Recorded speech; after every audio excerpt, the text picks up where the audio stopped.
dive into the one character. We do the badass moments, the best stories, the top covers, and the best art and author. Excuse me, best author and artist with them, as Huh? always. With my is my usual crew: Dan the Man Kelly from Instagram, Uncle Gary, the Ric Flair of comics, coming to you from Woo! the Library of Comics, and of course, over here is next to me is that is that Tim the Territorial? Negative. Is that Tim the Tense? Not really. Is that Tim the Tender? Possibly. Oh. It's Tim the Terrible, ladies and gentlemen.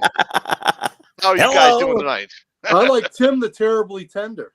Ooh, Terribly hey, Tender. right on. Ooh. The tenderly terrible. You got to be Tender. careful because Sal does have a smoker at his house, and you go to visit and be like, "Oh, what's this on the smoker?" Then you see Tim come out on crutches. Tim the Tenderloin. I the am tenderloin. okay with all of that, guys. Yeah. Ah, very good. Very good.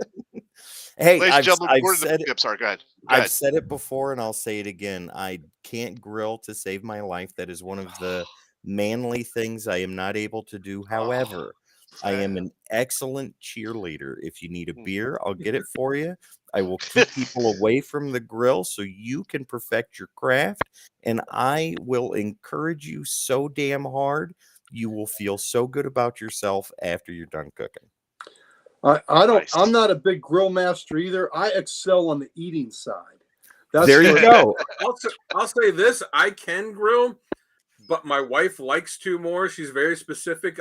She doesn't like gas. She wanted a charcoal grill, so I bought her one for Christmas, among other things, years ago. So when it comes time to grill, even though I can, she likes to go out and do it. I'm like, all right, you can go out and grill. I'll stay in here watching TV. Everybody has their place. And Sal's my the place grill is- guy. I bet Sal is the grill master. You guys There are you lucky. go. I don't do charcoal anymore, but I have a gas grill and I got a pellet smoker as well. That's why I Sal, told Sal he needs to open a restaurant and call it Sal's House of Slabs, and he would sell slabbed comics and slabs of meat. And slabs of meat. and see, Sal, while you're cooking, I'll be like, damn, Sal, that smells great. You're doing a great job. Way to go Thank with you. adding those seasonings, man. So layered out and in perfection. That's amazing. Oh, don't Thank you. bother Sal right now. He's in the middle of cooking. Oh, it's This okay. is important. True story. True story. I accidentally melted the vinyl railing on my deck because I had my grill out from the railing just enough so it's okay. But there was one time where I was cleaning like the deck off of leaves or whatever, and I had pushed the grill all the way up to the railing. Well, I didn't think to move it back, and I just flipped it open, powered that sucker on, and 20 minutes later, I'm like looking at it, I'm like, why is the decking brown? And it's all bubbled and melted, and I'm like, ooh, that's not good. Oh, wow. So, What did your wife have to say about it? She's like, looks like your ass is going to Home Depot and buying another railing. And I'm like, you are absolutely right. After I grill this slab. And I did. It was just easy. Just got to grill myself a snack for the road. That's what. Take one for the road. I'll tell you what, like vinyl. Ooh. I don't grill that much, but I make some damn good beef jerky. Oh, there you go. There you go. Hey, that's Ladies and gentlemen, we are in the you and your pre-show. beef jerky. Yes. You and your beef jerky is an after dark. Don't Go worry, ahead, ladies and gentlemen. We will get into the main show. We're in the pre-show talking food, beer, and all sorts of goodies, but not beef jerky. Okay.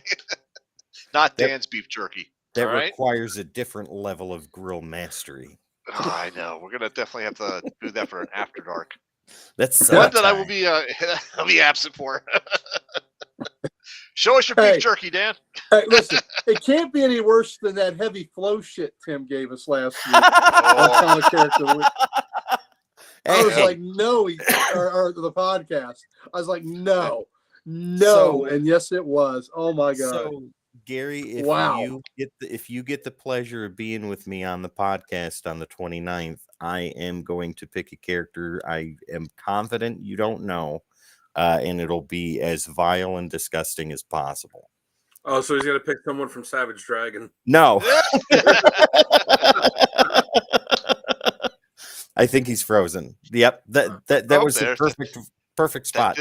That I made a digital- good joke in the comments on that episode too, and you guys didn't say it on air, and I was disappointed. Which one? Oh, I don't know. You said the joke about you said the one joke I put on there about how her favorite song was "Even Flow" by. Oh yeah.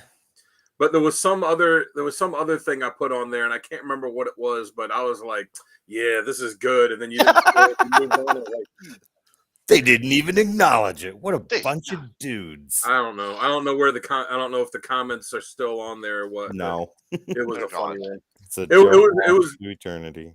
It was There he is. really dirty. So. And there he goes. and there he is out again. He was in. Ladies and then he gentlemen, was out. technical difficulties with Uncle Gary, the Library of Comics. It's the lead walls he has put up so Superman can't see through. That's right. That's He's right. having trouble with the little Wi-Fi there. So, Dan, are you going to see the Marvels or are you going to wait? I'll probably go see it Monday. Okay. Basically, because I just want to see the post-credit scene. I don't hold out a lot of hope that the movie will actually be any good. If you heard what I said about it on the podcast, it's not too bad. It'll be worth your time.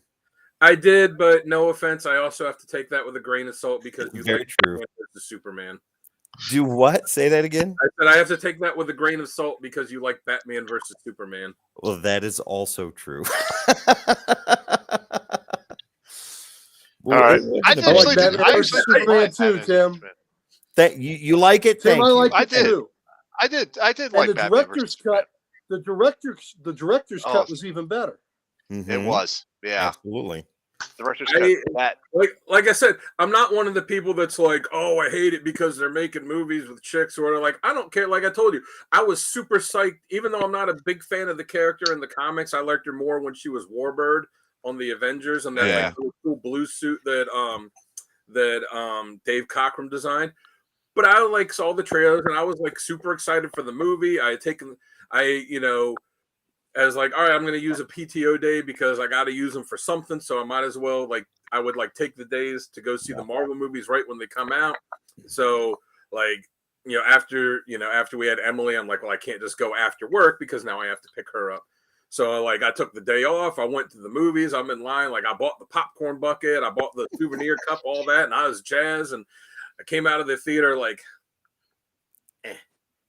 I like Brie Larson. I think she's good in the role. I Yeah. just didn't think it was a good movie. See, And- Dan, as long as I've known you, you have never struck me as somebody that bases a movie solely on if there's female leads or not. You always have struck me as the type of person that goes in there with critical thinking and enjoys the movie for what it is. And if you like it, you like it. If you don't, you don't. And your opinions are very valid. Yeah, I just like a good movie, it and is. I They are. thought They're that not one missed the mark. And the Miss Marvel show, I really liked the first couple episodes, and then like halfway through to the end, I thought it just like really. I thought Yeah. the beginning was great, and then it just lagged at the end. So See, the Captain Marvel I thought was okay.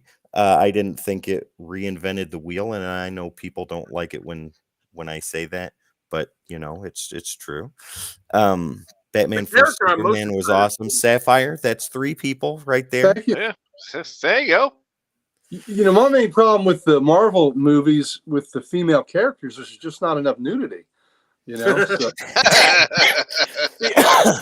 and I'll say this: like I was really excited. We need for to Black see Widow. Savage Land Rogue. That's all I'm saying. I was really excited for Black Widow too, and that was another one I walked out of just like I supremely liked it. disappointed.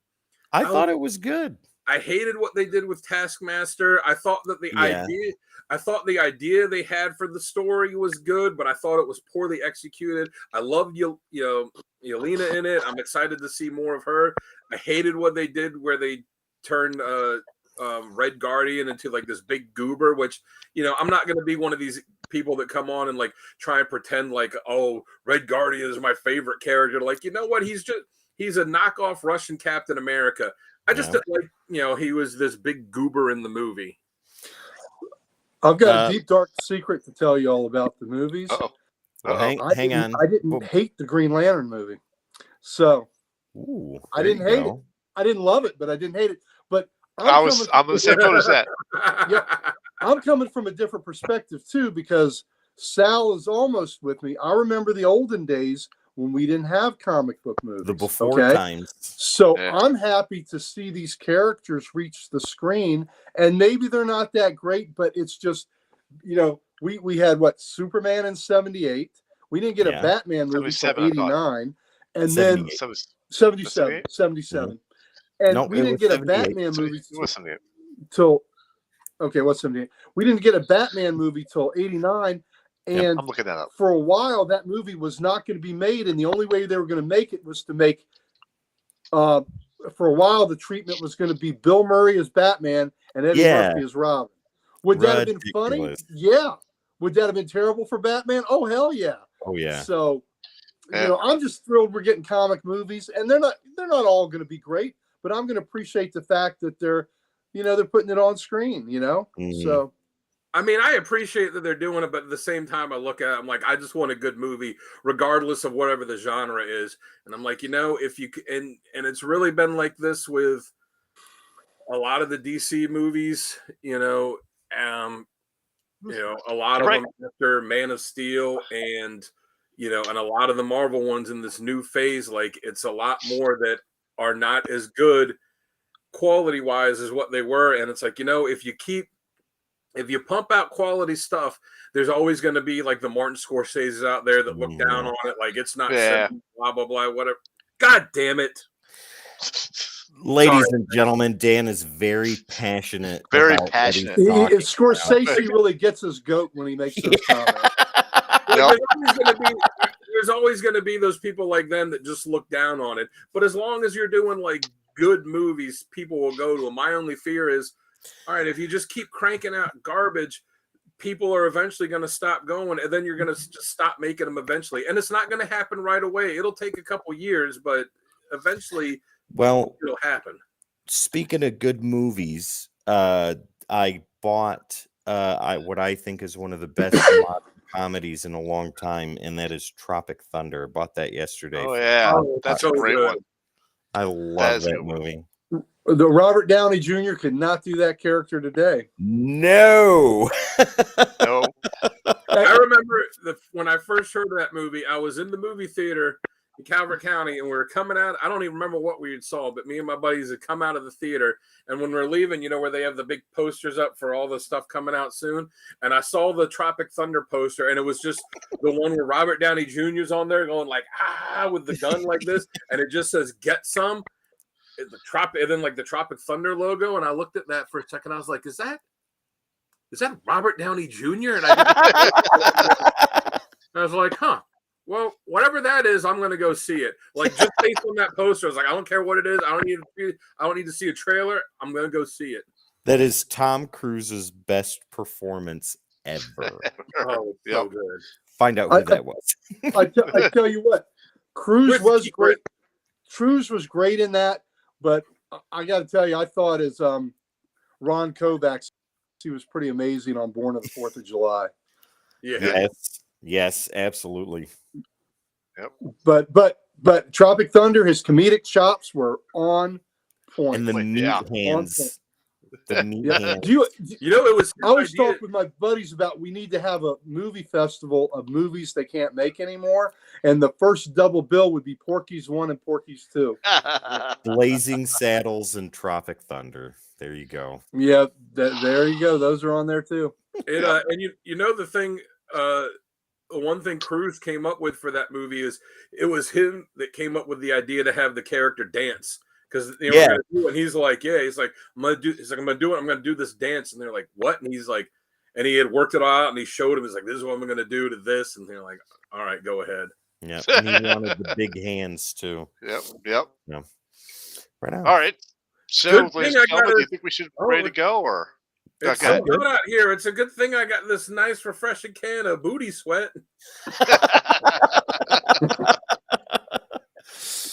All right. Ladies and gentlemen, Sal has a steering wheel, but I'm going to change radio station. We will be back in 30 seconds with Groovy Comic bass Book tones? Week. Groovy I bass don't know. tones? Do you want UFOs or do you want a groovy bass? I like the UFO one. You want the Give us- UFO give one? us the- Yeah, I Give us dig the that one. UFO. All right. It's always UFO season. Oh, We'll be back. Can we get in- both? Oh, sorry. Go I ahead. wish.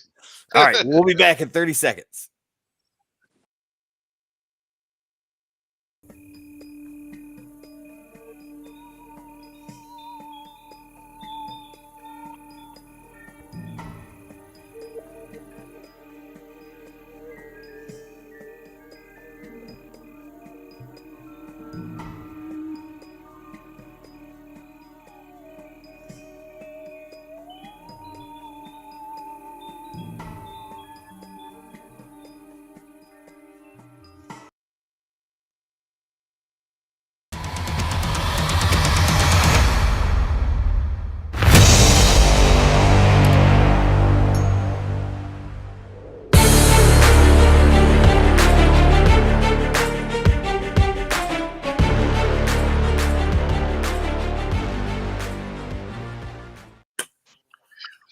What's up, ladies and gentlemen? Welcome back to the Codex Station's Comic Character of the Week, where we deep dive into a comic character. We do the badass moments, the top covers, the best reading stories, and everything you need to know about this character. And thanks to Gary, and of course the wonderful tile that was just shown, we are covering Storm herself tonight. Myself, I am Sal the Slab Guy. I'm always on the Codex Station, but when I'm not on Codex, you can find me on Sal's Comic Thunder on YouTube, and also the Slab Guy 77 on Instagram. With me today is my usual. Oh, there we go. There's my tag. There's my. I'm getting there. He's getting there. Go! Go! Touchdown! Woo! Touchdown! Go! Go to Sal's Comic Corner. Get a touchdown. There you go. Way to go. Good job. Oh, God damn it, there's a flag. Sorry, That's all right. That's all right. Laundry on the God. field. Everybody watching this episode, I'm watching the Ravens-Bengals game at the same time we're doing this, so I will try and keep my reactions to a minimum. Okay. Well, we know No that promises. that's impossible because of just What now. just so- happened? Yeah, no promises. No promises. We'll just breeze by Dan the Man Kelly, where you can find on Instagram. Dan, why don't you go ahead and tell us? Give us your 411. Yeah, you can find me on Instagram at Dan Kelly Art, where I post art and music and not reactions like this to the Ravens getting 60-yard pass play called back by a penalty. He's very passionate about Storm, ladies and gentlemen. Very passionate. Yes. Very, But, very. Yeah, so check me out on there. Go give me a follow. I just passed 800 and I'm working my way to 1,000. So help me out. 1K for DK. Check One out day what this for guy has got going on because it's pretty awesome, and he's going to tell you about it right here and right now. All right.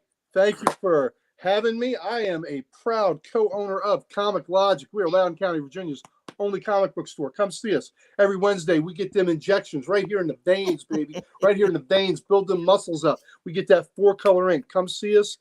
Come get your comics. I'll be glad to talk with you. We'd love to have you in our store. We also do a Facebook Live show the first 3 Thursdays of every month. Just got done with one tonight. So the first Thursday is our preview show. We talk about new books. Second and third Thursdays, we have our Grumpy Old Nerd show, where we talk about a bunch of ridiculous stuff. Tonight, we had a Thanksgiving meal draft. So we drafted our favorite Thanksgiving meal accessories for our Thanksgiving meal. And my best friend Mike had the first pick and took stuffing, and that ruined my whole Thanksgiving meal.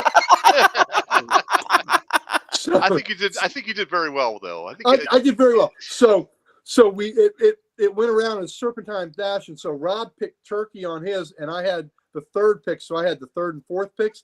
I took the other two meat. I took the other turkey, and I took the roast beef, and then I had another meat all the way down later. So I had roast beef, roast turkey, and glazed ham. So Mike had no meat for his. So he's having a vegetarian. After he took the stuffing, it was vendetta time. So so Rob and I were mad at him. So he had to have a vegetarian meal. So at the end of it, it was pretty funny to see what we came up with. And Sal gave me affirmation by saying my meal was the best. My meal clogged the most arteries. It was awesome. yes, it was. Now, And the beans are I missed the I missed the show because I was doing finishing up an interview. Did you count gravy separate from Yes. mashed potatoes and gravy, or is gravy its own thing? Gravy was its own category. Its own Gotta be. category. Mike gotta took be. the gravy so Rob wouldn't have gravy on his mashed potatoes. Wow. It was cutthroat. It was a cutthroat Dangerous. Thanksgiving draft episode. So So what were the final items taken where it was like I got to take something, I might as well take this? we had one item left over at the end that we had 31 items on there. Nobody wanted the damn Brussels sprouts, and I don't blame them. So that was Brussels sprouts are so good. No, they're not. No, they're not. Okay, Pepper, Brussels some garlic, sprouts. some butter. This is the last 3-1. You just were at the wrong end of a 3-1 vote. You're at the wrong end again. Brussels sprouts. Brussels sprouts are so wrong. You are so wrong for liking them. Oh wait, man! You put some bacon in there with some garlic, some salt and pepper, a lot of butter. Listen, you put them between Salma Hayek's thighs, and I still ain't eating them. All of this has to do with the X-Men, ladies and gentlemen. Every bit of it. Ladies and gentlemen, eventually we'll get to the comic characters. Okay, so We're still also, we're in the but I post-break, digress. right? But I digress. So also, we are all contributors on Comic Character of the Day, the site founded by our good buddy Archduke Kevy, and we all are acquainted through that site. I'll post the cover of the day. Dan posts random panels of the day, questions of the day. Sal is always commenting on our stuff, and Tim, besides having that golden voice of his, he also has these eyes that watch what we do, and he sees and he approves. He is the watcher and the talker. He is both. He is multifaceted.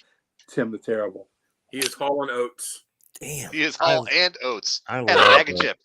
I love it. He's Hall and Simon. Oats and a bag of chips. I am Simon and Garfunkel, ladies and gentlemen. And Simon speaking- and Schuster. there you go. And Sonny and speaking- Cher. Sonny and Cher. Yes. Ladies and gentlemen, don't forget to find us on all the socials. All you got to do is type in at the Codex Station. That is where we will be. Your favorite social media platforms and where we're live streaming right now. Make sure to hit the like, share, subscribe, and follow so that way you don't miss awesome content like this and Dan's super reactions every time the Bengals get a touchdown. Also, ladies and gentlemen, you can find us on thecodexstation.com for all your Codex needs. Head over there to get some merch, meet the team, and so much more. The site's been revamped, and it looks amazing. And go check it out and tell Sal. Thanks how to that guy. That's there. right. No problem. I love And- doing it. Now, our host with the most, our host with the slabs, our host who gets this ball a rolling. Gary, I cannot do it anywhere near as good as you. No, It's you all right. got you It's a good great, attempt. brother. It was a Sal good- the it was a slab good attempt. guy. All right, guys. So look, we're covering Storm Oro Monroe. I can't even talk tonight. But Dan's got all our information on this character. So Dan, why don't you go ahead and kick us off? All right. Well, You said kickoff, and he's watching a football game. Wrong. Yeah, We gotta that's the get worst. signed off Yeah. that. I can multitask. Why don't you turn that page, Dan, and tell us the intro? Well, Storm made her first appearance in Giant Size X-Men #1 from May 1975, created by Len Wein and Dave Cockrum. Her origin is she was born Aurora Monroe in New York City. Her parents were a Kenyan tribal princess named Indare and an American photographer named David Monroe. When she was 6 months old, her family moved from New York to Cairo. And when she was 5 years old, still living in Cairo, a fighter jet crashed into her house during the Suez Crisis, killing both of her parents and trapping them beneath tons of rubble. She survived, but she was made an orphan from this, and then she developed severe claustrophobia from being trapped into this in this rubble. So after that, she just kind of wandered the street. She was an orphan, and she was taken in by this street lord named Ahmed Al-Gibar, if I'm sure I pronounced that wrong. And That's she not learned, right, actually. and she, oh, thank you. And she learned to become a skilled pickpocket. And she did that for years. Eventually, as she grew older, she made her way to the Serengeti.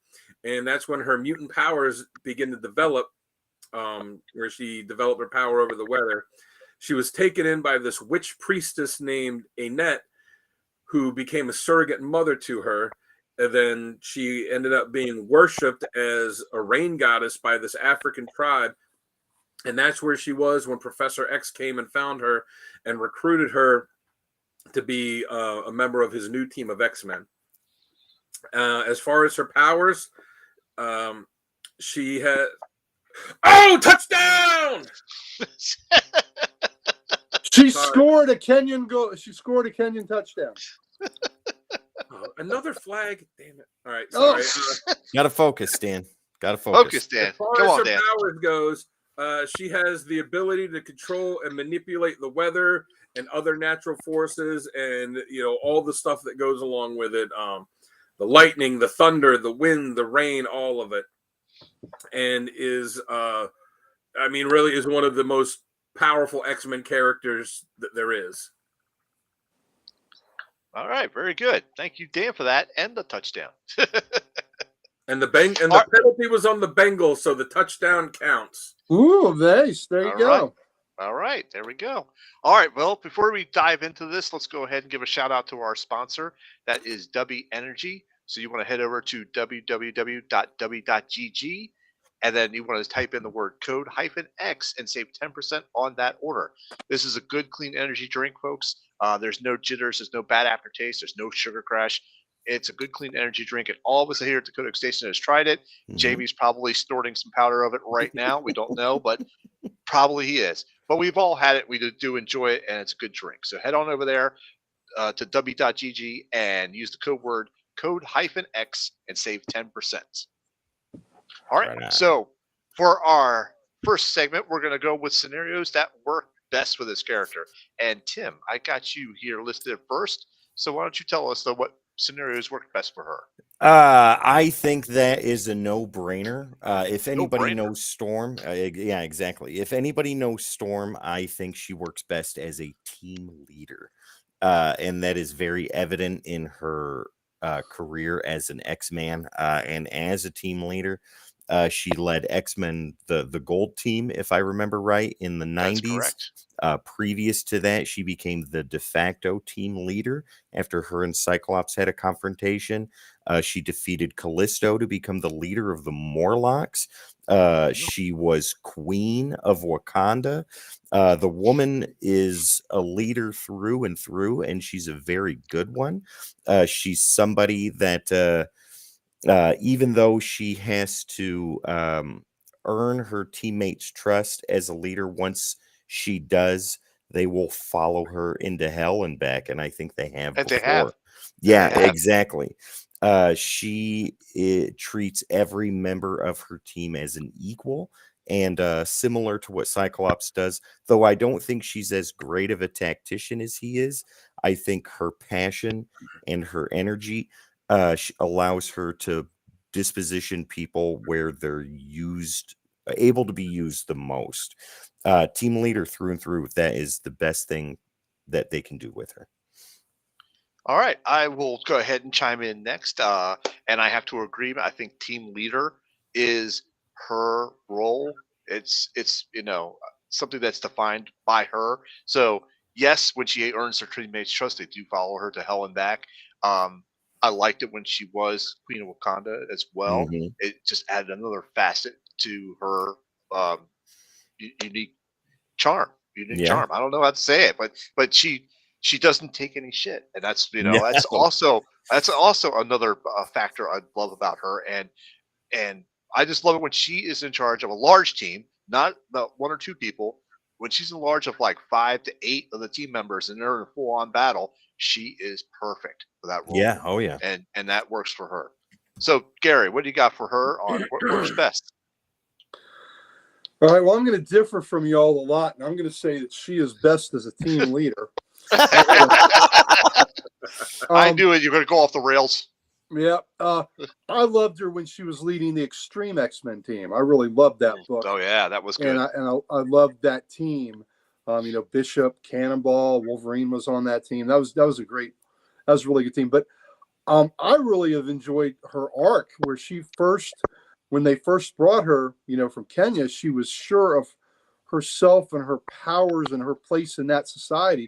But when she was brought to the X-Men, she was a person that wasn't at the forefront. She let the others lead, and it's just I thought it was a great development of her character to have her come from this person that wasn't comfortable, at the forefront leading the team to a total team leader. Mhm. And she leads, Cyclops, leads the team and is a dick.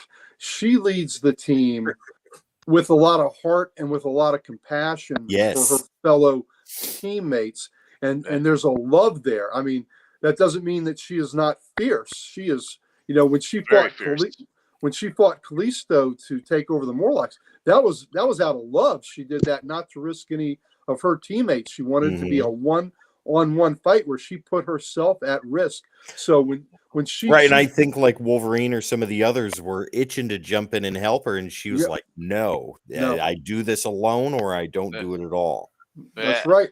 And even more, I mean, I know we'll get into badass moments, but when she was depowered, she was still the shit.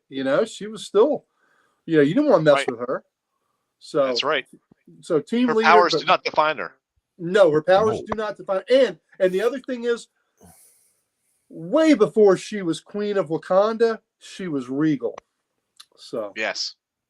Right. all right. Very much so. All right, Dan, what do you have for works best? I mean, you're all wrong because she works best as a team leader. No, I She mean, works best as a touchdown. as long as it's for the Ravens. There you go. For me, Cyclops is still, always the number one X-Men leader, but she's Okay. like right below him. She's a great team leader, and like you said, when she led the main team, after he left, and then when she was leading the gold team, that's really, I feel like, her place. Because she is a strong leader, but she's very compassionate too, like Gary said, and I like early on too how they like you said too that they she had to find her place in the world outside of Kenya, and she had the attic room in the X mansion where she Yep. made the garden, and she could like fly out the window, and she had that relationship that she developed with Jean, and she had that really close relationship that she developed with Kitty, where it was almost like a mother-daughter Yep. type of thing where she would watch out for, because that was the whole thing that got her involved with them going down and getting into it with the Morlocks, was because of them kidnapping Kitty. And she's had a lot of relationships over the years.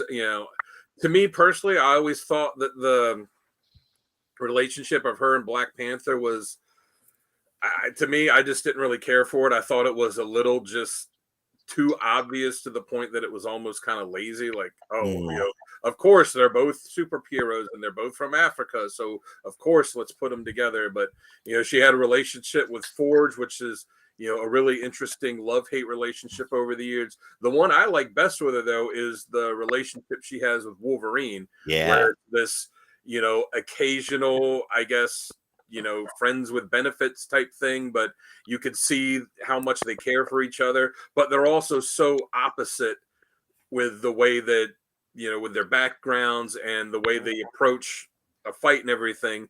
But they still have that, mutual love and respect for each other. And, they touch on it every once in a while, but it's something that like I said, I like that as a relationship for both of them that I wish they would delve into more. What are they touching every once in a while? Touchdown. Touchdown. I don't even have anything. There's an early, I think it was, I want to say it was, maybe 109 of X-Men. Wolverine said he was going hunting. I And- did. The tap. And Storm was horrified at that. He said, I said hunting. I said nothing about killing. Kill it. Yeah. I said, Anybody can kill. when Takes you, no anybody skill could to kill. kill. When you can sneak up on a skittish doe close enough to touch her, that's what he was talking about. He wasn't trying to kill it, Yeah. but I just thought that was an interesting, where she was admonishing him for Mhm. killing, for going out killing, and he says, no, who said anything about Yeah. killing? I'm, talking about hunting, not killing. Yeah. So And I she just tried thought to- that was and she's like, "Oh, I apologize," and he's Yeah. like, "I don't care." Yeah. Like, I don't care. Yes. That was Yep. when they introduced Vindicator, wasn't it? So it Yep. was 109 Yep. then. Yeah, it was yeah. 109. Right, Yep. because that's when Vindicator shows up to The bring stuff Wolverine that back. comes out of here, the stuff that's Yeah. locked in here. So yeah, I don't need. I- I don't need any Wikipedia. It's in here. Just need a little bit of. it's a little Wiki bit of water. Gary. There you go. So I'm going to add just one little point to that, because when she first came around, she was a very much I want to say naive type of character, you know, live and let live type situation, A and little she bit has intimidated. a little bit Mhm. intimidated, but she has morphed into a very powerful character now, and that transition, and it's all these little bits, like you said with Gary, with Wolverine and stuff like that. It's all these little, and the battle with Callisto. It's these little bit of transitions throughout the years that turned her into this powerful leader of a character. So Yep. all right. So for our next segment, we're going to go into badass moments. And Gary, I'm going to give the spotlight to you, because I've got about 14 badass moments. So I'll go last. That way I can pick one that has not been used yet. So Gary, why don't you go first? Okay. So give all three of mine. All right. Yes. Don't say touchdown. Winning touchdown. That's mine. It's my moment. There you Okay. go. I'm going to forego one because I'm sure somebody else is going to say it. So I mean, All right. because I'm trying to get some variety. Yeah. In Uncanny X-Men 215 and 216, Storm does not have her powers at this point, and she is hunted down by a trio of vigilantes, and she beats their ass. She doesn't have any powers. They're Right. super powered, and she beats their ass. And I think 215 is this fantastic Barry Windsor Smith cover where Yes. she has, I guess it was the Crimson, whatever his name is. She's got him on the ground. She's got a knife right at him, getting ready to Yeah. put it in him. But Oh yeah, I Crimson mean, Commando. yeah, Crimson Commando. No powers, and she whoops their ass. So that Yep. again gets into how formidable she is. And so Right. I thought that was a badass moment. And they all Um, have powers too. It's Crimson Commando, Super Soldier, and Stonewall, right? Right. That's right. Yeah, That because sounds they all right. have. They're all They, superpowers. they all had powers, and she beat them by herself. An Uncanny X-Men 147, Oh, Dr. Doom. you Okay, take you know it from what? me. I'm No, not gonna no, use go that ahead, one. go ahead. No.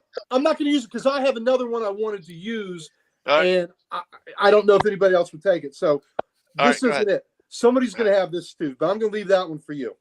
All right. You're hosting this show, God damn it! I'm going to give you something. I'm going to let you have a moment.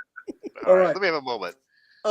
Uncanny X-Men 170, when Storm challenges Callisto to a knife fight. We're all going to say that anyway. Oh Yeah, yeah. Like we've talked about, she had the X-Men with her back, and they would have, they'd have beat the Morlocks, but it wasn't a cakewalk. It was going to be a tough fight. She didn't want to risk any of her people. She challenged Callisto, who was a tough broad in her own right, to a knife fight and beat her, and won the respect of not only her teammates but of the Morlocks, who then acknowledged that she was her leader, and she won the respect of Callisto, who also followed up, with her debt of honor, followed up and acknowledged that Storm was the leader of the Morlocks now. So, And what'd Storm do right after she won? She's like, Callisto, So you you are take 'em. still in charge, but no, I am above you. right. Yeah. Yeah. Yep. So that was that. So the one, a lot of times when we do these badass moments, I like to pick out small little moments, like little human moments, like when Magneto got on those frat guys that hurt Danny Moonstar, right? And he read him the riot rack and had that great speech. But I like the little moments. This is a little moment. The X-Men have gotten their ass kicked by Magneto, and he has them. This is an X-Men 112 and 113, and at the end of 112, they've gotten their ass kicked, and Magneto has them under Antarctica and his base under Antarctica, and they are all in chairs and in collars. They can't move, and they have a robot nanny that's taking care of their needs, feeding them and whatever. But Magneto's got them imprisoned where they can't move. And Storm is using, because of her time as a thief, she is manipulated. She's pulled her headdress and put her headdress on top of, like, I guess, the desk she was at. and using her mouth, she has pulled one of the lock picks out and is working on her restraints. And she drops the lock pick, and Nanny comes in and says, "Oh, my little poppet, you've dropped your headpiece." And she puts the headpiece back on her, and Storm's got to go through the whole. Here she's gone through such a hard ordeal to get to the point where she's loosened her headdress, she's got the lockpick out of her headdress, and she's able to do that. And now she's got to start all over again. And what is a devastating moment where you quit and you just can't do it anymore? The exertion that it's taken to do that. She doesn't quit, and she has to start all over again. Does it again in this excruciating fashion, and then it sets the stage for where she frees the X-Men, and Magneto comes back to his base, and they are all waiting for him. And again, Cyclops, being the great leader he is, that was probably his best tactical plan of attack he'd ever had. And he had them hitting Magneto in waves, in this one and that one and this one, and just had Magneto off balance and whooped his ass. So, but again, none of that happens if Storm doesn't have the fortitude and the determination and the perseverance to start that whole agonizing process after she's back at square one. And when when the robot Nanny puts it back on her head, tears are coming down Storm's face because of the sheer utter disillusionment that it has to begin all over again. I mean, it's just, so to me, it's a small little moment, but I just think it's incredibly badass and shows the heart and the warrior spirit in that character. Mm-hmm. All right. Very good. Awesome. All right, Dan, why don't you go ahead without a touchdown? Give us your badass moments. Well, yeah, I also had where Storm fought Callisto and stabbed her in the heart and became leader of the Morlocks to save Kitty, and then was like, you still run them. There's another one I can think of. It was from Uncanny X-Men 186. It was when she was in Forge's house, and she had lost her powers, and she was telling him about her past life, and about how even before she had her powers, she's like, oh yeah, as an orphan, I lived on the street. I was a really good pickpocket. And he was like, oh, what are you talking about? And she goes, here, and like holds up this little pad that he was using to control everything. He's like, well, how'd you get that? And she's like, I told you I was really good. I was a really good pickpocket. So just that little thing there to show like she had just lost her powers, and even in that depression, she's showing that she's still not helpless, even though she's as down as she could be. Another one, skills. Another one I got was previously mentioned.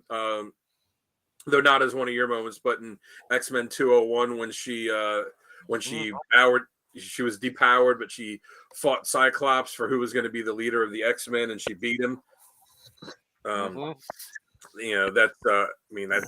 pretty badass because it's not like Cyclops is a slouch. Nope.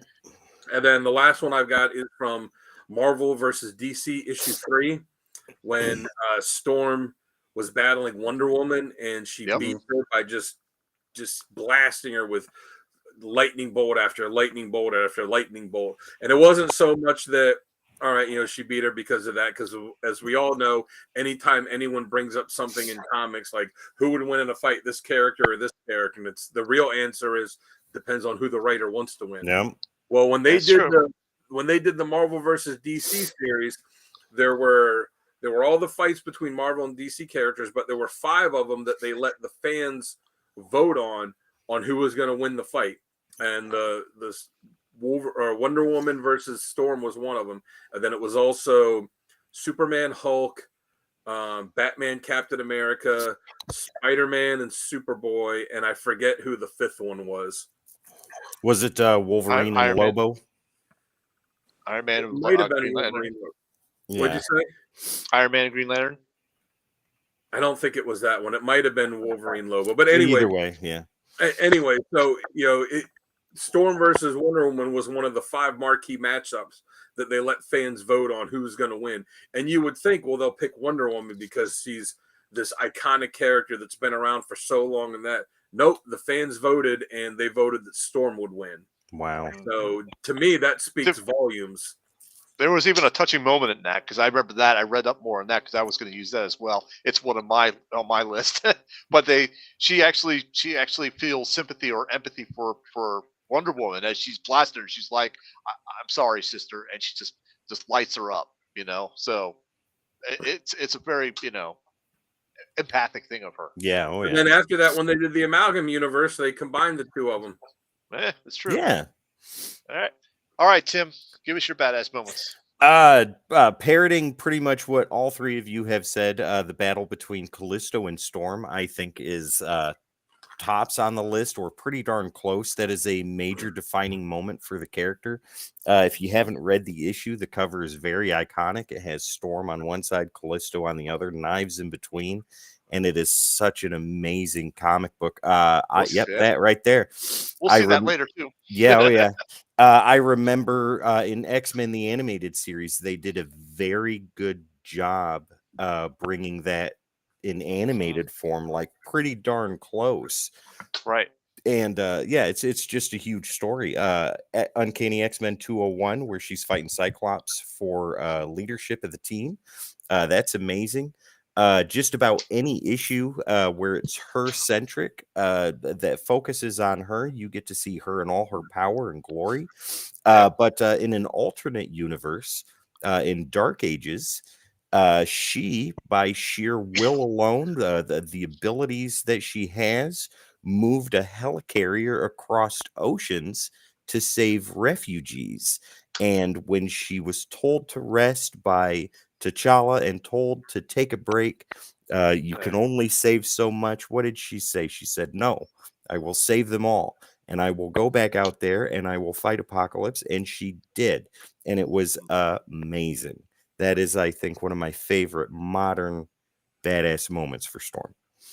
All right, Love very it. good. Yeah. All right, so for my badass moments, I've got like 15, but I'm going to choose only 3.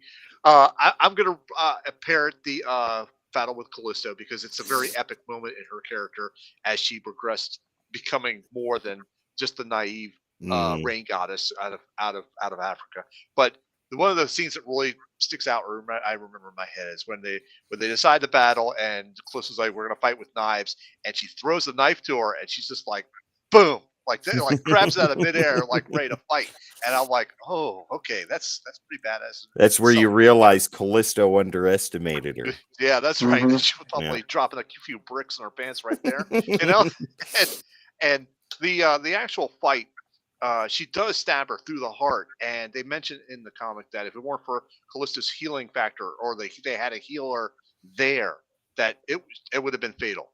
It would have been fatal, and like you said, all the other X-Men that had her back and was trying to get in, and Wolverine's like, "Hey, why don't you let me do it? Because I can kill. I have no problem killing. I can take care of this one like in 3 seconds." And she's like, "No, I will take care of it." That type of thing. So but that was an epic moment for her because I think it put her on the road to the character she is today. It really did. So my next badass moment is from 147.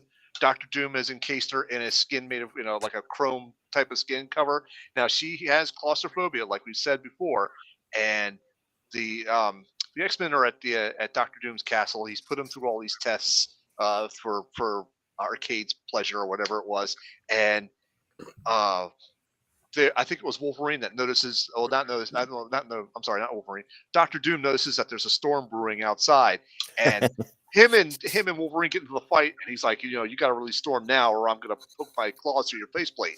And he's like, oh, but he sees the storm going on. He's like, okay, something's going on here. Yeah, I'll release Storm, okay.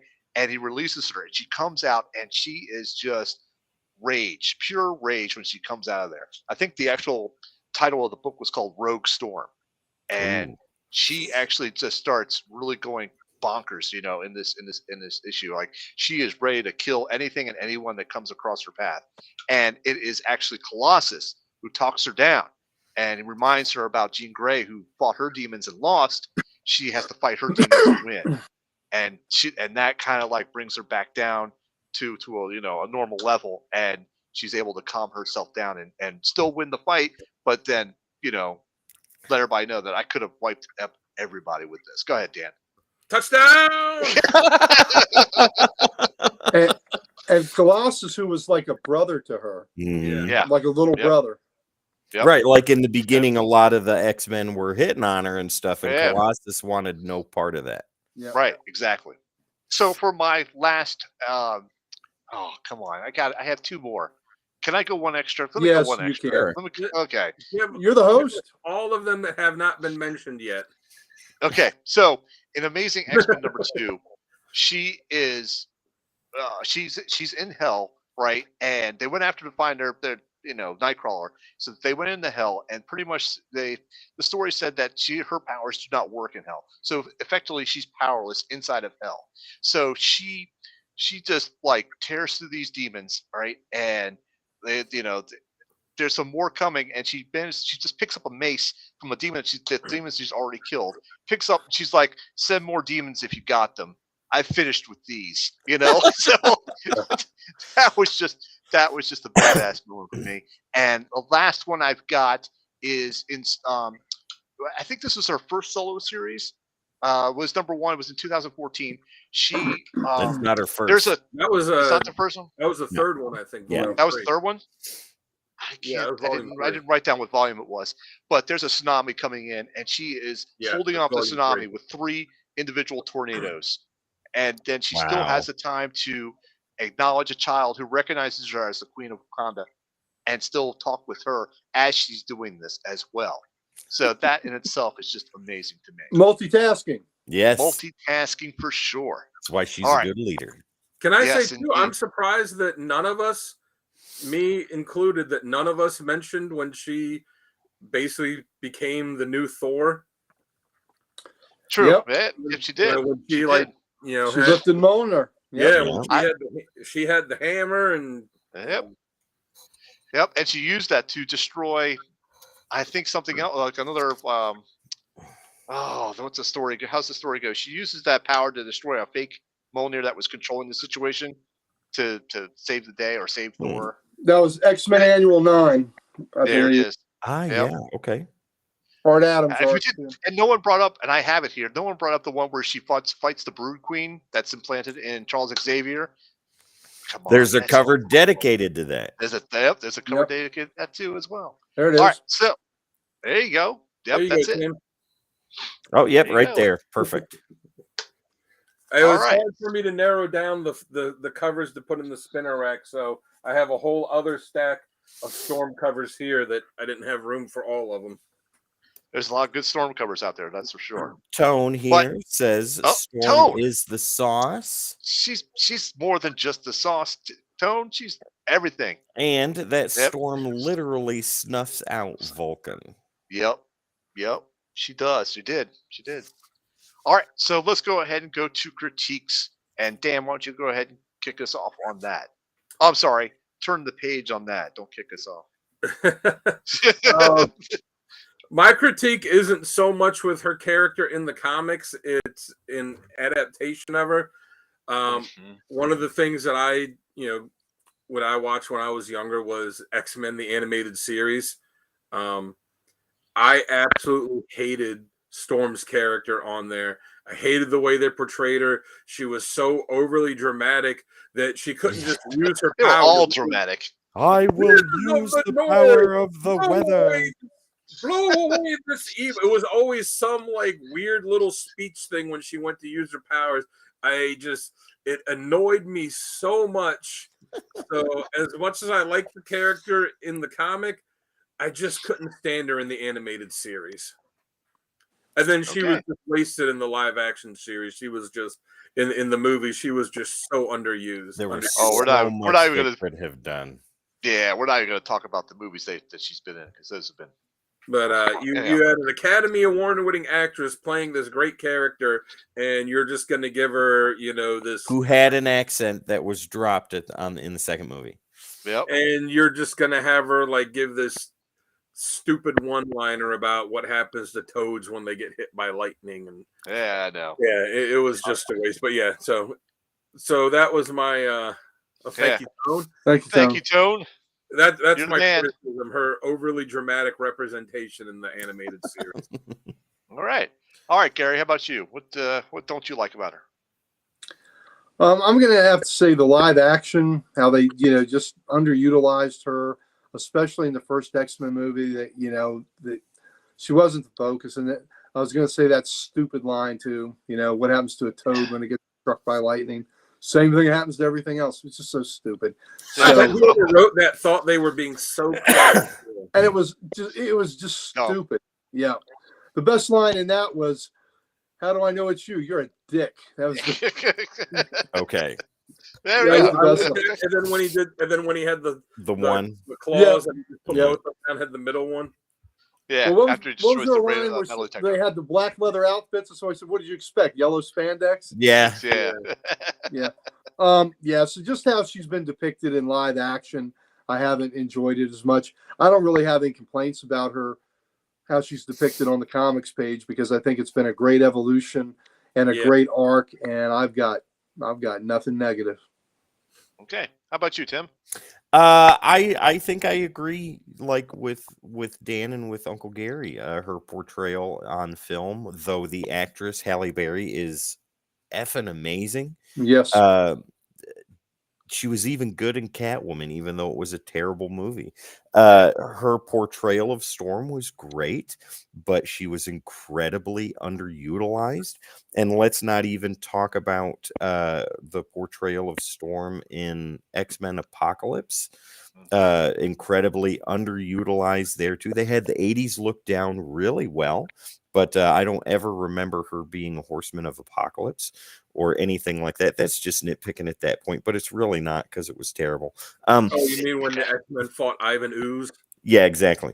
As far as the comics go, I think that when they do use her claustrophobia, they turn her into a bumbling mess, and I don't like that. That there's more to claustrophobia than drool and stammering your words and being scared of tight spaces. And I think that the way they do it is not necessarily the way it should be done. That's all I got. Accurate. Yeah, exactly. Accurate Yeah. to the phobia. Accurate to the Yeah. phobia. Stormy, if she's heavily claustrophobic, she is not going to go into a cave to fight Magneto. I'll tell you that right now. Didn't they say that she's kind of gotten over the claustrophobia now? So Probably, but I know that was a major part of her character for Yeah. a long Yeah, for a time. long Like time. that was Yeah, the it was. major disadvantage that she had, and it's Right. still there from time to time. But Right. when they do use it, I don't think they use it very well.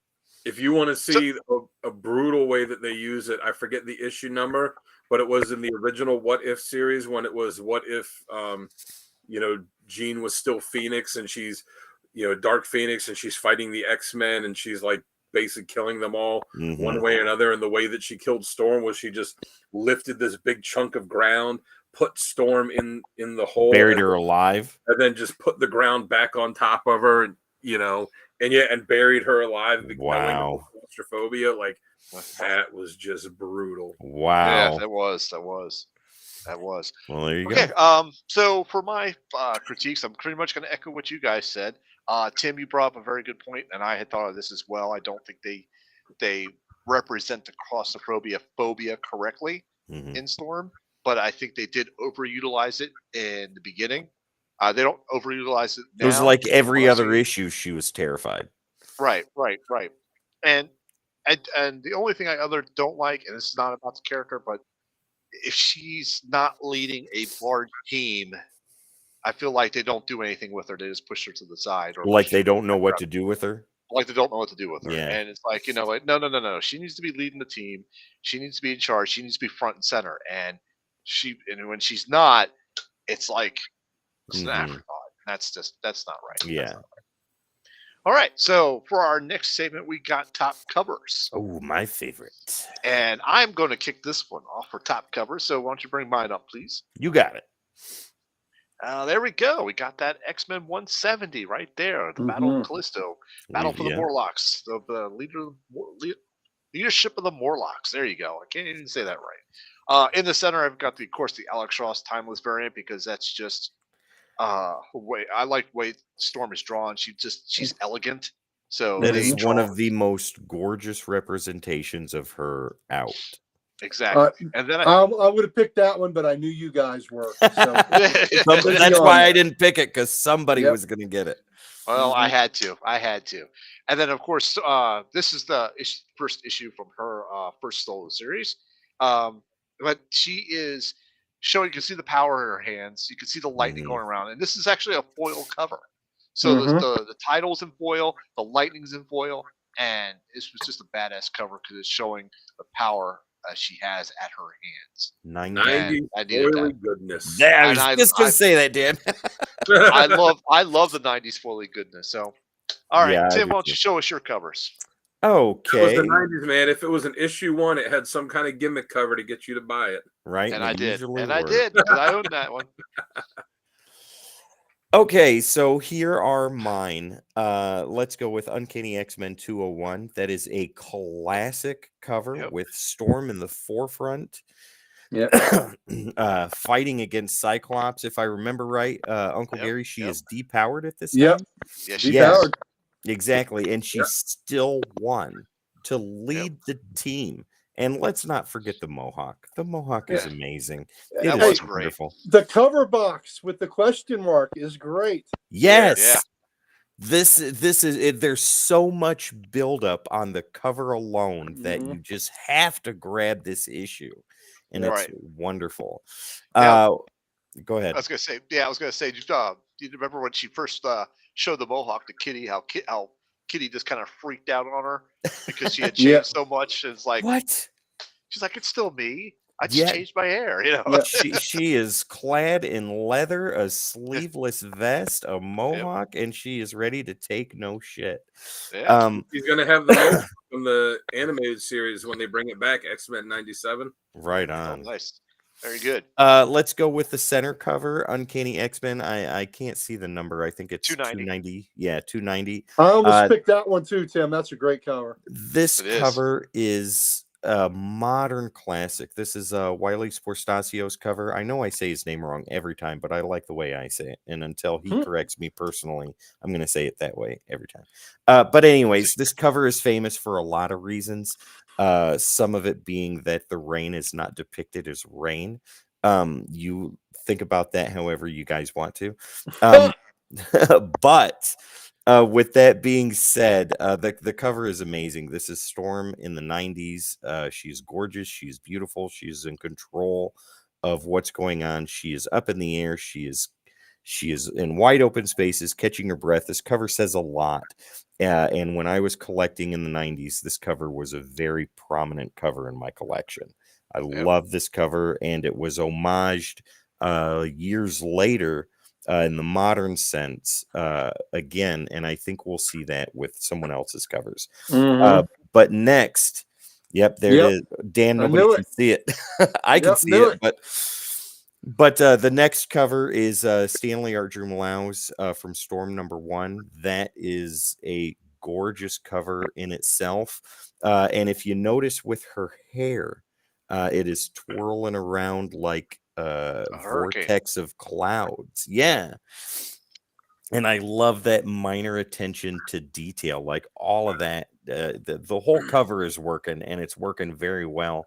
You've got a lot of modernness with Storm here. The representations from Wakanda, her African heritage, and the fact that she is in command of the weather. And that cover again says a ton. Love the logo. Yes, Yeah. yeah, absolutely. That was awesome. That's awesome. All right, Gary, why don't you show us your top covers? All right. There it Here we is. go. Look at that. Yeah. So how about that? So I also was looking at a great Rain cover. This one actually is Rain and not Homelander standing above her. This is Well, Gary, think about this for a second. The Damn. cover Yes. that I showed, let me show that one more time before we go Yep. into this. The one in the center, it looks Yep. like she's taking a sigh of relief, right? Yes. Yep. But if you go to yours, she's happy. She's very happy. Yeah. And Yeah. if you anybody that is familiar with Greg Land's artwork and knows Yes. what Yes. he uses as photo reference for his art, especially for his women, it will give you an entirely new outlook on this cover. That's Did you why say this nude guy's so outlook? amazing. Nude outlook. Yeah. So I think that's a great cover. And listen, I think the expression on her face is phenomenal on this. Mhm. That it's just unabashed joy. Yep. Yeah. Just pure, unadulterated joy. So I love that Greg Land cover. The center cover is from her recent mini series. And that is And that- Bagley art, if I remember Yeah. right. Is that That's Bagley? actually Alan Davis. That's Alan Oh, Davis. Al never Davis. mind. Not Bagley. Yep, that's Alan Davis. So I love that. It's got the classic Mohawk look and the leather. So I just thought that was a great cover by Davis. And then I It's my mentioned this dog. before. The last cover is Extreme X-Men. That's Salvador Larroca. And because of Sal, I had to have a Salvador on here. There you go. So Well, thank you. yeah, so I love that. Look at the determination on her face. That's a gal that runs shit and ain't taking none. She So- looks like she is ready to put an end to something that has irritated her long enough. Yeah, Yep. she is not suffering fools gladly in that picture. So I just love it. I think she is just again regal and in charge Yep. in that picture. So Yep. yeah, so I love that. I love those are my three. Her costume Awesome, there is a little awesome. reminiscent of the Carol Danvers. Yeah, Warbird. Miss Warbird. Marvel. Yeah. Yep. Warbird. Yep, that's a good one. All right, Dan, your top covers. All right. And there they are. Yeah. Hey, look okay, at that. only one repeat. Awesome. So we'll start on the end. I got classic X-Men #3. Those 86 Marvel portrait covers. Some of them weren't great, some of them were. This was one of the best ones Hmm. in it. It's a Art Adams cover, and I just think it is a gorgeous drawing of Storm. The classic costume she has, that's my favorite look of hers, that Dave Cockrum costume. Yeah. It's the headpiece that shouldn't work, but it It does. Yeah. It's just a fantastic portrait of her. And the middle one, like Tim had, the 290, this to me is my favorite of all the Storm covers. It's just, her there, the rain's hitting her, and she's just kind of relaxing, and she's just like lost in the moment of it. Yeah. And it's beautifully drawn. And then the one on the end, the 223, it's Storm with a mohawk and a knife fighting a giant snake. I mean, it's just badass. You can't Yeah, go there's nothing wrong with that. Yeah, Yeah, there's nothing wrong with nope. that. It's I like think she if was they- still depowered at that issue too. Yeah, she was. I think it's just it's So like that lasted for a long time. yeah, Did. Wow. it's like if the X-Men starred in Anaconda. Yeah. All right, my awesome, awesome covers. All right, so for our next segment is going to be essential readings. But before we do that, have you guys clicked like, share, subscribe for the Codex Station? Have you done that yet? If you love this content, why haven't you clicked? Go ahead, check us out on the socials. Click like, share, click subscribe. Leave us a comment. We want to hear from you. Yes. What you like? You Yeah, know, do it. Cyclops- Go do it now. Is Cyclops your favorite? Do it. Put it on there. All right. All right. For essential readings, Tim, why don't you go ahead and kick us off with this one? All right. Essential readings. So let's go ahead and take a peek at this. A peek. We'll start at the bottom, guys. Uncanny X-Men #186. We talked about this kind of at length earlier in the show. This is the issue with her and Forge. If I remember right, give me 1 second. Either way, the issue itself is a single issue, talks about her being depowered with Forge. There's a ton of stuff that's going on in there, and it's kind of like a finding herself type of moment. Also learning other things that took place, like between her and Forge and 2, but it builds a major part of her character and of her history. Barry Windsor Smith did the writing, did the artwork.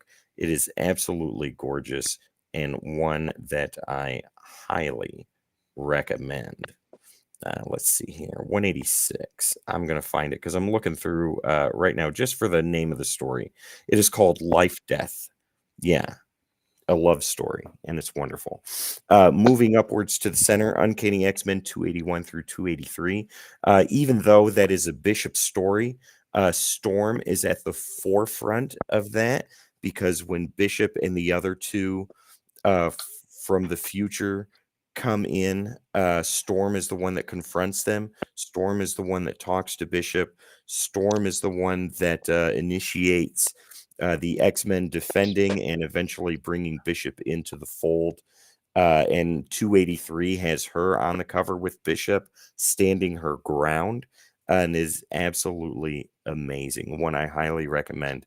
And then on top is one of my all-time favorite X-Men issues, like Uncle Gary with your Genesis books. This is one of my Genesis books, Uncanny X-Men Annual number 11.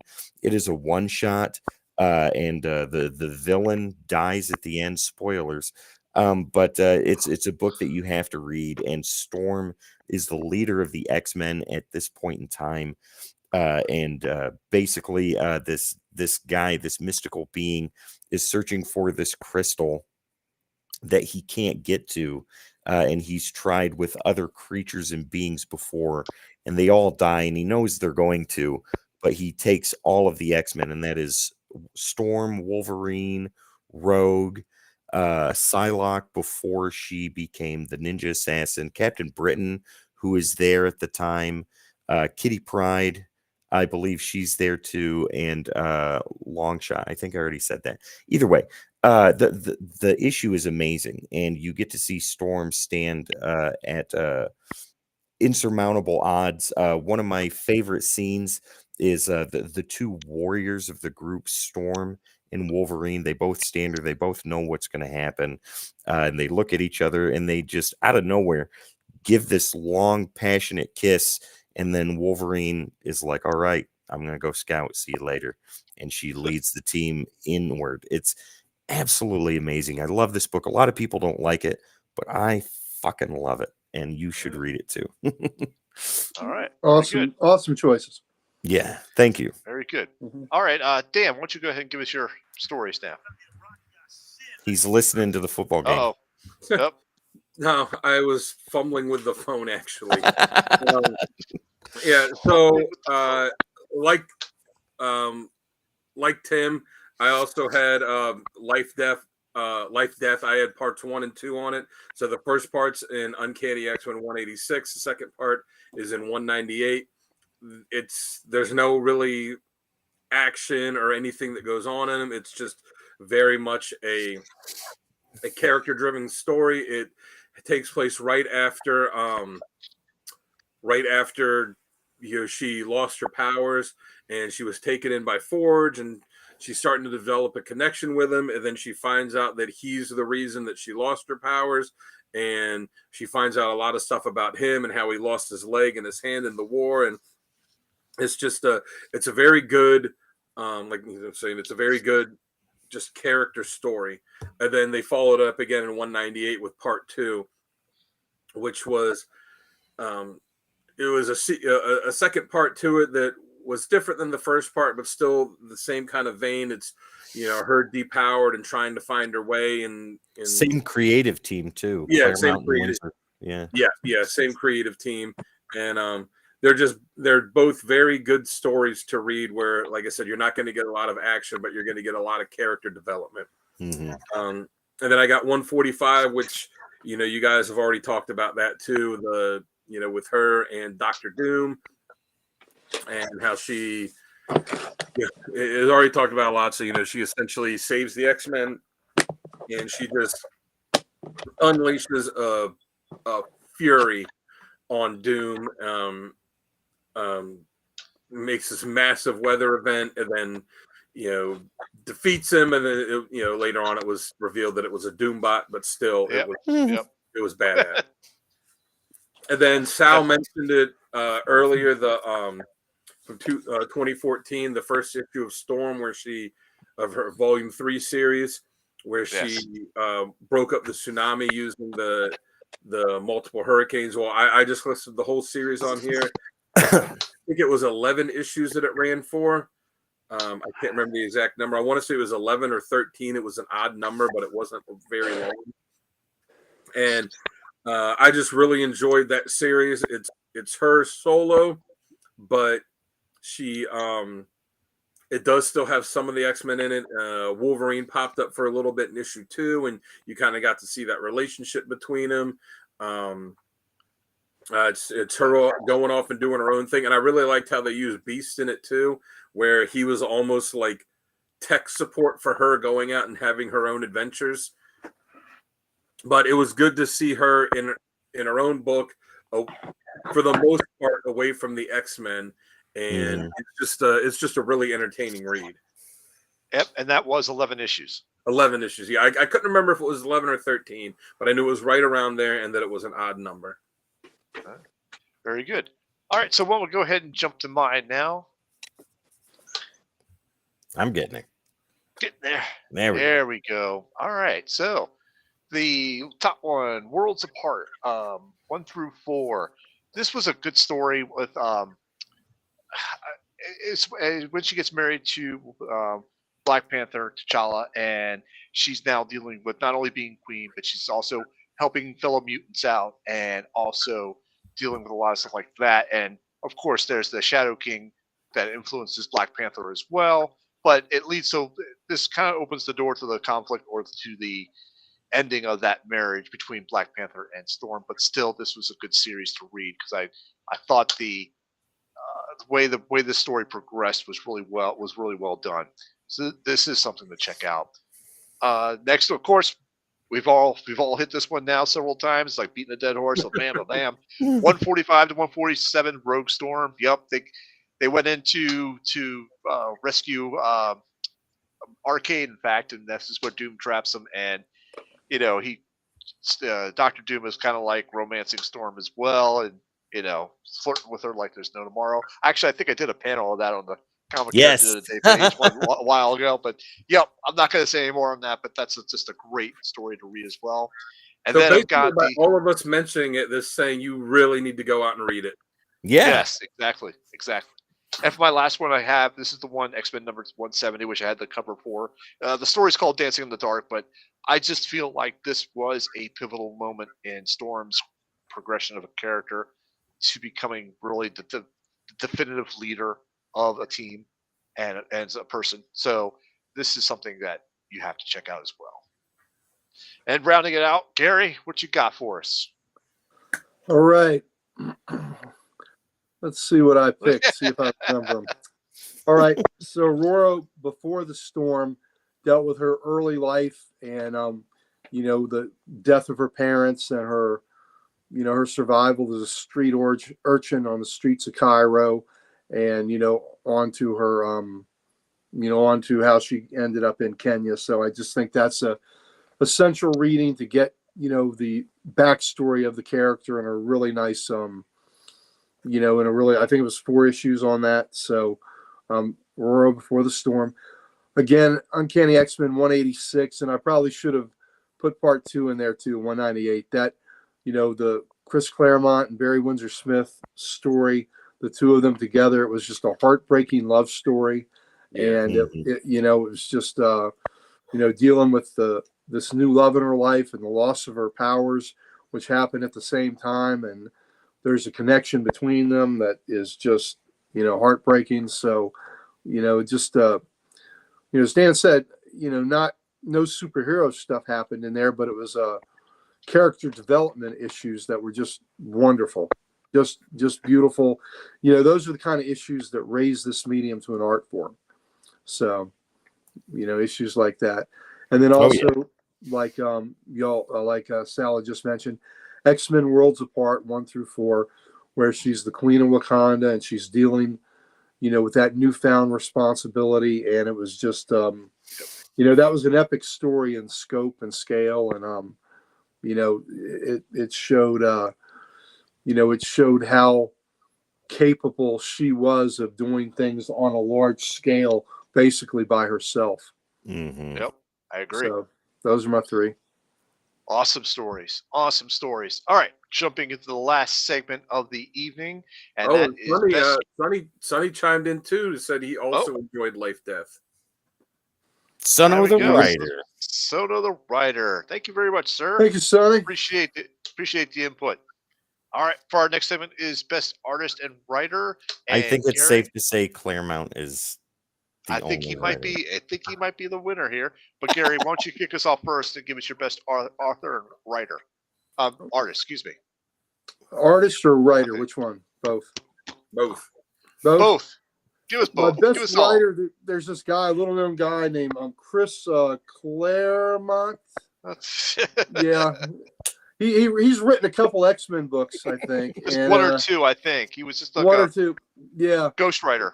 yeah. The character development, that he has had on this character, and how he has brought her from, kind of a one-dimensional elemental character to this fully rounded, badass warrior goddess is pretty phenomenal. So Chris Claremont, without a doubt.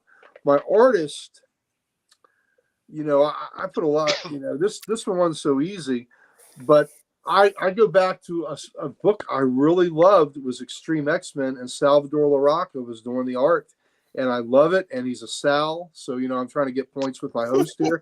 So, Yeah. but Salvador Doing good. Larroca, I'm going to say with the art that I really like, but that's not to say there weren't many fine artists on Storm, and this was a tough decision. Oh yeah.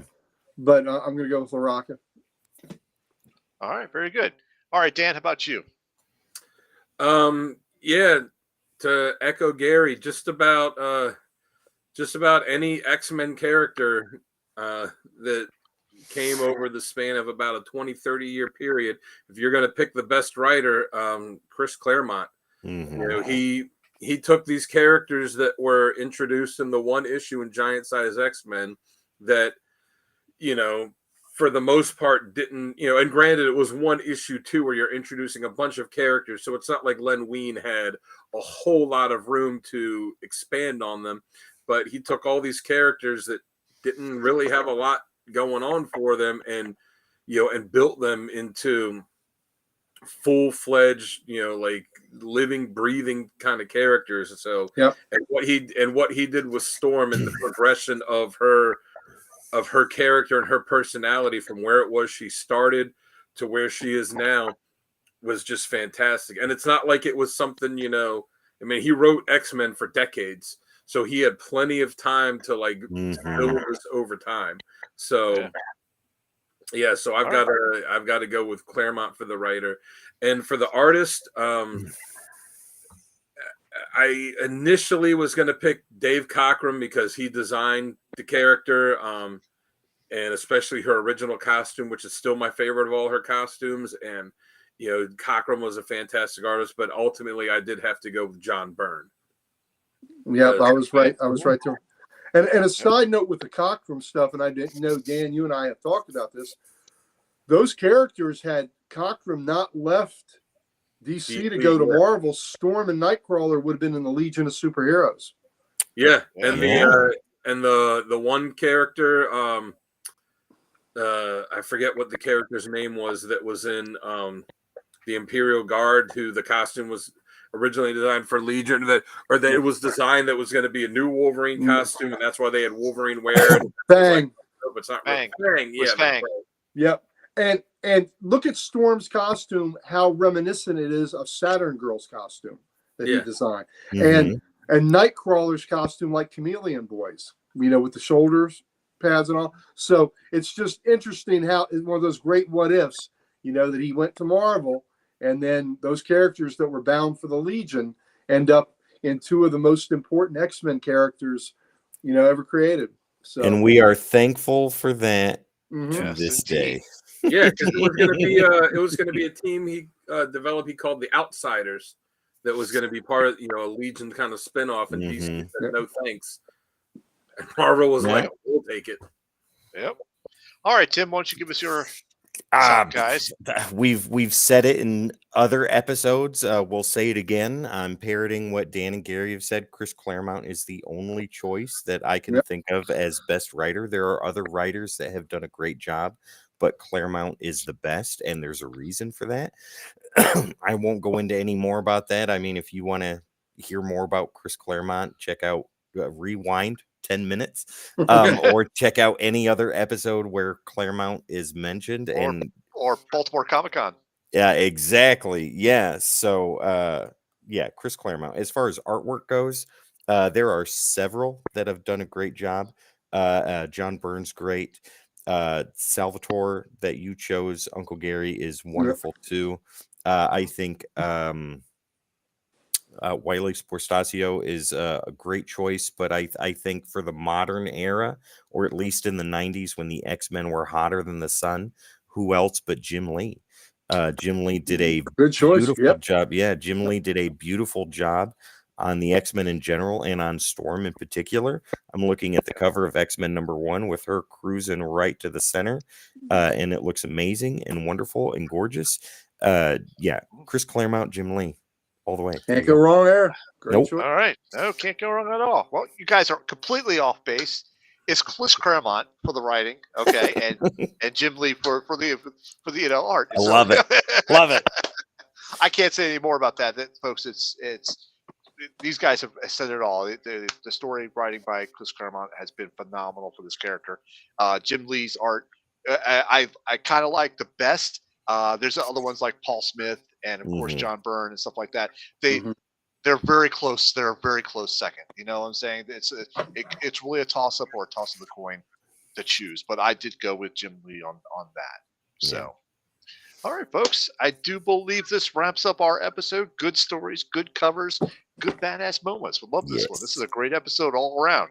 All right, so let's go You're ahead welcome. and wrap this one. Yeah, let's go ahead and wrap this one up. I am your host, Sal the Slab Guy, and when I'm not doing stuff on here on Codex Station, you can always find me on YouTube under Sal's Comic Corner and on your Instagram as the Slab Guy 77. Dan, why don't you go ahead and give us your quick info there? Yeah, you check me on Instagram at Dan Kelly Art. Post a few times a week, so go check it out. Give me a follow. Give me some likes. Let me know what you want to see, and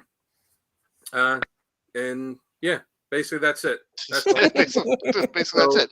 Not much more to say. Nah, not much more. Get a commission so that your money may become my money, so I can use it to buy more comic books and comic book related merchandise. There you go. There you There you go. go. And then this cat beside me is getting ready to hold up a hat for a pretty cool store that he's going to tell you about right now. If you want to buy comic related merchandise, you come right here, Comic Logic. We are Loudoun County, Virginia's only comic book store. We would love to have you. I'm a proud co-owner. You can catch me there every Wednesday, get my weekly fix. I'm getting injected right into that big vein, getting that 4-color ink and that comic goodness. Goes from here to here to here and stays in you and gives you superpowers forever. So come get those comics. Come talk to us. We would love to have you. Comic Logic, we also do a Facebook Live show the first 3 Thursdays of every month. The first Thursday is our preview show, and then the second and third Thursdays is our Ye Grumpy Old Nerd show, where we discuss comics, we discuss sports, we discuss things like a Thanksgiving draft of food that you want on your table for Thanksgiving. So we do all There you go. kinds of crazy, stupid old man stuff, and then we tell you to get off our lawn at the end of the show. So please come see us there. And we also want to always give a shout out here to our good buddy Archduke Kevy, who Oh, yeah. started the Comic Character of the Day site. And that is where we all met. That's how we all are tied to that site. I do a cover of the day under the name Oka Taylor, is my Facebook appellation. And Dan does a random panel of the day, question of the day. Sal is always commenting on our stuff. And Tim, who is above me here, Tim is always the watchful eyes. And then when he has something to say, he uses that golden voice of his to put his point across like no other. His is the voice of sanity, the voice of reason in these Voice of insane sanity. times.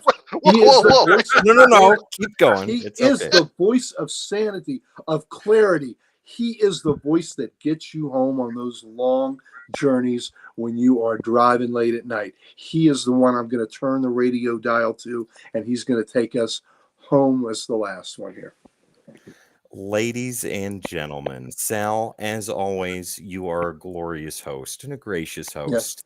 Thank you It very is much. amazing. Dan, your road managing skills are top notch. And Uncle Gary, your introductions are second to none.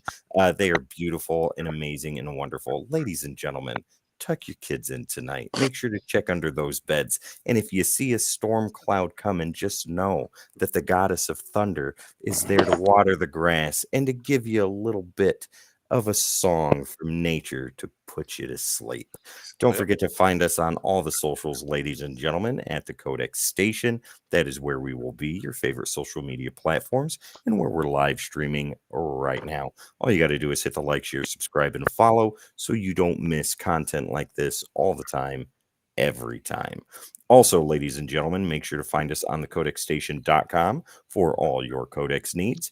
Head over there to get some merch, meet the team, and so much more. Let me just say that Dan's profile picture on thecodexstation.com is the best. It is. And Wes Rebel Scums is right underneath that. So please go look at that and love it as much as I do. Thecodexstation.com, ladies and gentlemen. Sal, if you don't mind, I'll close it out and we'll be good to go for the rest of the night. Go close it up, good sir. All right. Once again, ladies and gentlemen, this is Comic Character of the Week. Our character of the week is Storm. My name is Tim. This guy over here is Sal the Slab Guy. Down below is the Ric Flair of comic books, Uncle Gary himself. And right next to him is the road manager, Dan the Kelly Art. We will see you next time. Touchdown. Shit. Home run.